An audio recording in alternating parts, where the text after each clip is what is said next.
Assalamualaikum warahmatullahi wabarakatuh. Perkenalkan, nama saya Abdi Adrian dengan NIM 2503010019 dari kelas R1. Kurikulum merupakan pedoman utama dalam pelaksanaan pembelajaran di sekolah. Dalam kurikulum Merdeka, salah satu komponen penting adalah alur tujuan pembelajaran atau ATP yang menjadi acuan guru dalam menyusun kegiatan pembelajaran. Namun, dalam praktiknya sering terjadi kesenjangan antara dokumen ATP dengan implementasi di kelas. Hal ini menyebabkan tujuan pembelajaran tidak tercapai secara maksimal. Dalam pembelajaran berbasis teks, kesenjangan ini menjadi lebih kompleks karena membutuhkan kemampuan analisis, konteks, dan kreativitas guru.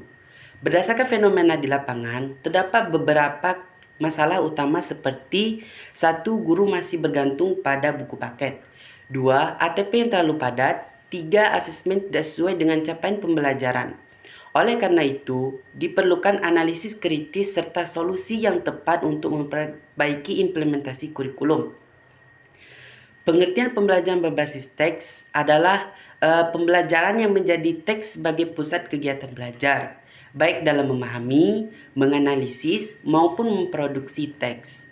B. Alur tujuan pembelajaran atau ATP adalah rangkaian tujuan pembelajaran yang disusun secara sistematis untuk mencapai pembelajaran.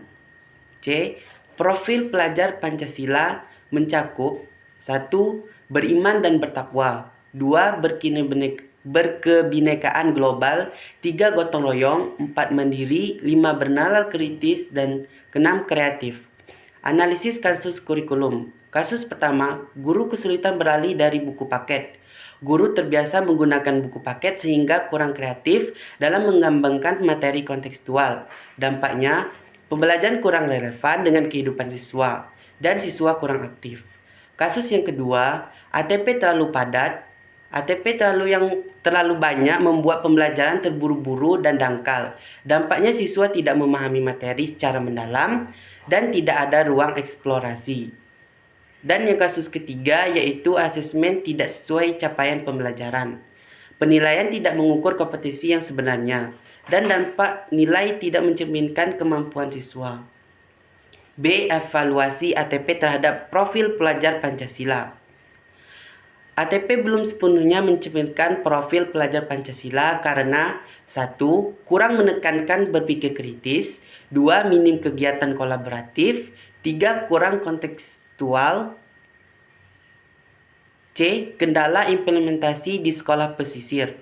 Beberapa kesulitannya yaitu keterbatasan fasilitas belajar, akses sumber belajar terbatas, kurangnya pelatihan guru, dan kondisi geografis yang memengaruhi pembelajaran. Adapun rekomendasi perbaikan kurikulum: A. Perbaikan pada ATP, menyederhanakan materi agar lebih fokus, menyesuaikan dengan kondisi siswa, mengintegrasikan nilai profil pelajar Pancasila. B. Pengembangan materi, menggunakan konteks lokal atau lingkungan pesisir, mengurangi ketergantungan pada buku paket, dan mengembangkan bahan ajar mandiri.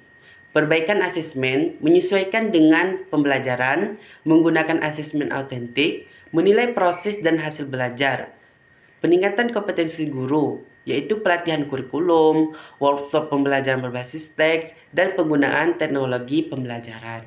Adapun kesimpulan dari kesenjangan antara ATP dan implementasi pembelajaran masih sering terjadi. Hal ini disebabkan oleh: 1. Ketergantungan pada buku paket. 2. ATP yang terlalu padat. 3. Asesmen yang tidak sesuai. Diperlakukan perbaikan dalam perencanaan pelaksanaan dan evaluasi pembelajaran agar tujuan pendidikan tercapai secara optimal.